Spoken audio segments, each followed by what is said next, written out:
Muita atenção no que eu vou lhe falar. Eu não costumo dizer isso no início das minhas mensagens. Mas o que eu vou lhe falar hoje, cabe este aviso. Preste muita atenção no que eu vou lhe falar agora. Aliás, eu vou apenas repetir para você a palavra de Deus. Mas muita atenção a ela. O texto sagrado diz lá, na carta aos Gálatas, capítulo 6, versículo 7, assim: Não erreis. Deus não se deixa escarnecer. Porque tudo o que o homem semear, isso também ceifará. Bom, primeiro ele começa com um aviso: não erreis. Ele está falando aqui, naturalmente, aqueles que já eram conhecedores da palavra. Você falar para uma pessoa que não conhece a palavra de Deus, não conhece a Deus, que ela não deve errar, é você jogar a conversa fora. Porque para ela nem existe erro. Para ela tudo é certo, desde que ela queira fazer. O Espírito não está falando com estes, e sim com aqueles que já conhecem o certo e o errado. Por isso ele diz: não erreis. Preste atenção. Você que está fazendo o errado, vivendo no erro, você sabe que você está errando. Talvez tanto sabe que você tem que justificar, porque, olha que curioso, a gente não precisa justificar o certo. O certo é certo. E eu não preciso ficar explicando por que é certo. Eu não preciso ficar explicando por que eu devolvi o troco correto para a pessoa que me deu o troco errado. Que eu dei a diferença, que ela me deu um troco a mais e eu dei a diferença para ela. Eu não preciso ficar explicando isso, porque é o certo. Eu preciso explicar isso. Eu preciso justificar. Deixa eu explicar por que eu fiz isso. Não precisa eu justificar. Eu preciso justificar por que eu sou fiel à minha esposa. Eu vou explicar por que eu sou fiel. Não preciso justificar. O certo não precisa de justificativa, de explicação. Sabe? De um trabalho, um labor interno aqui na minha consciência para eu ficar explicando. Não, eu vou fazer isso por causa daquilo, eu vou fazer isso por causa... Não precisa. Ele simplesmente é. É o certo e acabou. Eu tenho paz quando eu faço o certo. Mas se eu preciso ficar justificando algo que eu estou fazendo, então, provavelmente isso é errado. Então eu tenho conhecimento do certo, eu tenho conhecimento do errado. E por isso a palavra diz: não erreis. Você sabe o certo, mas escolhe fazer o errado. Olha, cuidado. Sabe por quê? Aí ele avisa: Deus não se deixa escarnecer ou zombar. Essa palavra no original grego significa o seguinte: sabe a careta que a criança às vezes faz? A criança às vezes quando quer zombar, quando quer escarnecer, ela faz uma careta, põe a língua para fora, empina o nariz e fica... Sabe essa atitude? O original grego quer dizer exatamente isso.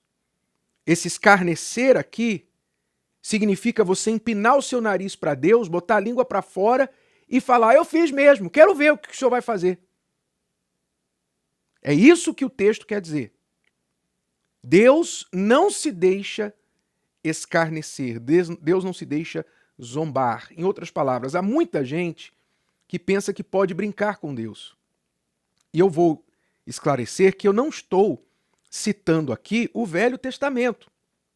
Porque muitos cristãos que gostam de rolar na lama do pecado, gostam de citar o Novo Testamento para dizer: eu não estou mais vivendo debaixo da lei, eu estou vivendo debaixo da graça. Tá bom. Gálatas 6 e 7, é lei ou graça? Novo Testamento é lei ou graça? Eu estou lendo aqui da graça. Vamos nos lembrar que foi na época da graça, no Novo Testamento, que Ananias e Safira caíram mortos. Caíram mortos diante do apóstolo Pedro, por terem mentido, enganado, com respeito a ofertas que eles tinham prometido de forma voluntária, ninguém os obrigou, mas eles achavam que poderiam enganar o Espírito Santo e a igreja. Caíram mortos. Os dois. Não foi Velho Testamento, foi Novo Testamento. Quando diz Deus não se deixa escarnecer, porque tudo que o homem semear, isso também ceifará, não é Velho Testamento somente, não. É Novo Testamento. E quando as pessoas falam, Novo Testamento, Nova Aliança, graça, etc., olha, o Apocalipse é Novo Testamento. E é o livro mais terrível de toda a Bíblia. É o livro mais assustador de todas as Escrituras Sagradas. É o Apocalipse. É o Deus do Novo Testamento. Na verdade, não existe Deus do Velho, não existe Deus do Novo. Deus é um só. E quem faz essa divisão é porque, na verdade, não tem entendimento algum de Deus e da sua palavra. Mas, vamos continuar aqui. Deus não se deixa escarnecer, porque tudo, quer dizer, não só o que você semeia de bom, porque a pessoa planta o bem, ela quer cobrar o bem. Poxa, eu plantei, eu quero receber e tal, eu fiz isso, eu fiz aquilo. Poxa, meu Deus, o Senhor não está me abençoando, eu tenho feito a minha parte. Ela planta o bem e ela cobra os bons frutos da semente boa que ela plantou. Mas não está falando aqui só da semente boa, não.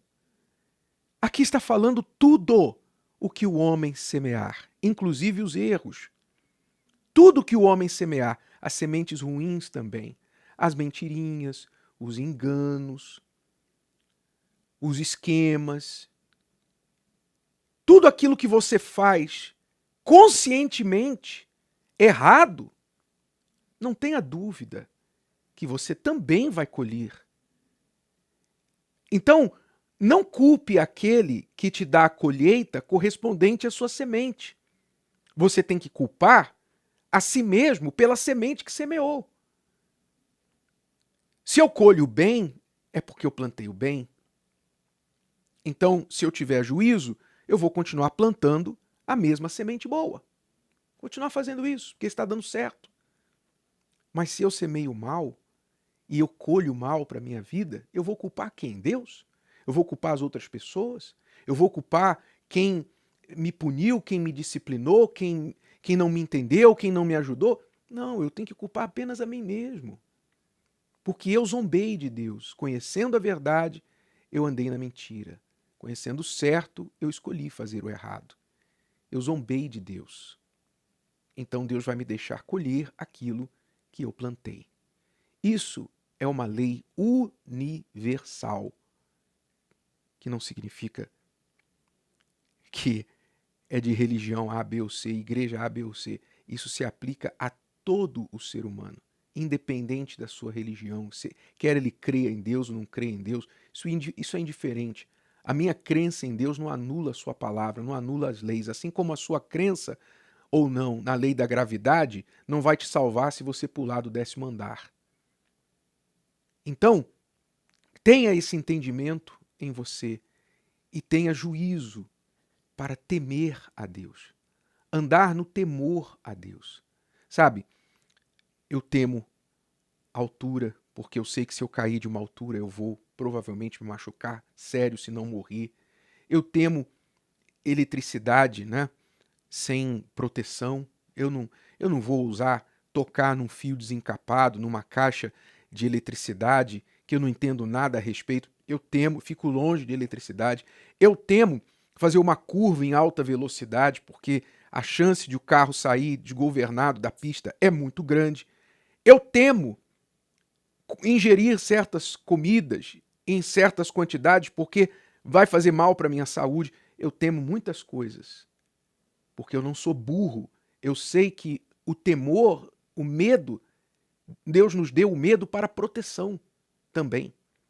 Há um medo bom, há o medo da proteção, há o medo que nos protege do mal. É o mesmo medo que a Bíblia chama de temor a Deus, que não é medo de Deus, mas é respeito para com Deus. Assim como uma criança respeitosa jamais colocaria a língua de fora para a mãe, para o pai, jamais empinaria o nariz e ficaria se zombando do pai ou da mãe, eu jamais ousaria zombar de Deus. Jamais. O meu temor a Ele me protege. E se você tiver temor a Deus, você vai se proteger, você vai sempre andar na luz, você vai estar sempre cuidado, protegido pela própria proteção dele. Porque inúmeras vezes na sua palavra ele promete, garante: bem-aventurado, feliz o homem que teme a Deus. Feliz. Agora, talvez, se você está vivendo na infelicidade, será, talvez só uma, assim, pequena, ínfima, distante possibilidade de que a razão por trás da sua infelicidade seja a sua falta de temor a Deus? Se o vídeo de hoje te ajudou, você conhece alguém que vai ser ajudado por essa mensagem, passe adiante.